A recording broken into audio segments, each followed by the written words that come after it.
Kasus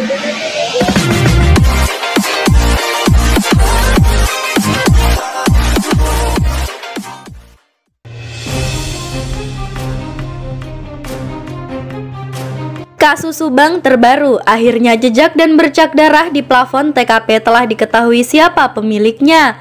Namun sebelum kita lanjut ke pembahasan, mohon luangkan waktu Anda terlebih dahulu untuk menekan tombol like, komen, dan subscribe. Serta nyalakan lonceng notifikasinya agar Anda tidak ketinggalan berita menarik lainnya dari channel ini. Jika sudah, mari simak video ini sampai habis agar tidak terjadi adanya sebuah kesalahpahaman. Keterangan terbaru bahwa saksi Yosef di kasus Subang kembali didatangi polisi mempertanyakan soal kunci, tangga, dan plafon atau atap di TKP ternyata banyak menarik perhatian halayak. Begitu juga jika dikaitkan dengan dugaan kejadian di kasus perampasan nyawa ibu dan anak di Subang.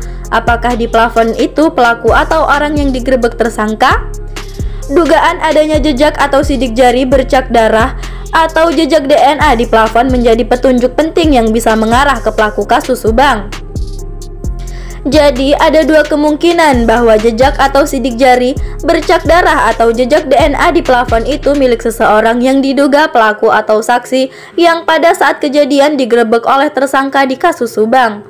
Penilaian tersebut dikemukakan oleh Mbak Suci, YouTuber yang mengawal kasus Subang sejak awal. Dalam tayangan di Misteri Mbak Suci dengan judul "Akhirnya Ketahuan Jejak dan Bercak Darah Siapa di Plafon TKP Jalan Cagak" yang tayang pada Rabu 2 Maret 2022. Seperti yang telah diketahui bahwa salah seorang kuasa hukum Yosef di kasus Subang yakni Fajar Sidik sebelumnya mengakui bahwa kliennya didatangi oleh pihak polisi pada pertengahan Januari 2022.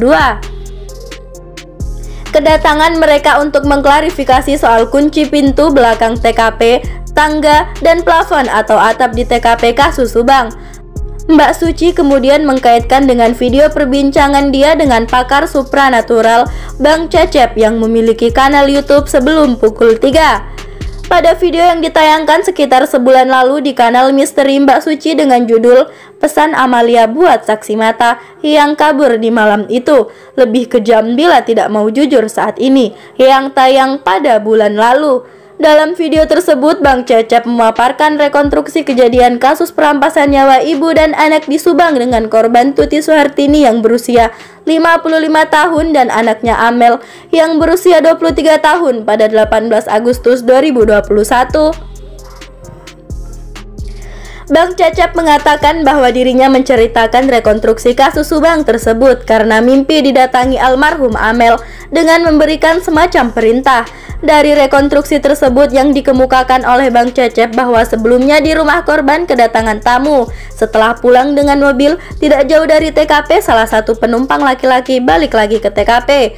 Dia masuk lewat lahan di belakang yang menuju pintu belakang. Namun sebelum masuk ke TKP, rupanya Amel kedatangan tamu seorang laki-laki.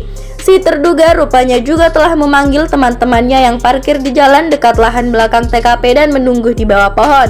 Si terduga saat masuk ke TKP kemudian terlibat percekcokan dengan Amel dan tamu kemudian melarikan diri. Menurut Mbak Suci, bahwa cerita Bang Cecep seperti ada hubungan dengan 3 hal yang ditanyakan tim penyidik kepada Yosef. Dugaan Mbak Suci yaitu apakah jejak kaki atau bercak darah yang kemungkinan berada di plafon atau atap milik saksi yang kabur tadi bersembunyi di plafon yang kemudian kakinya terluka saat menaiki plafon.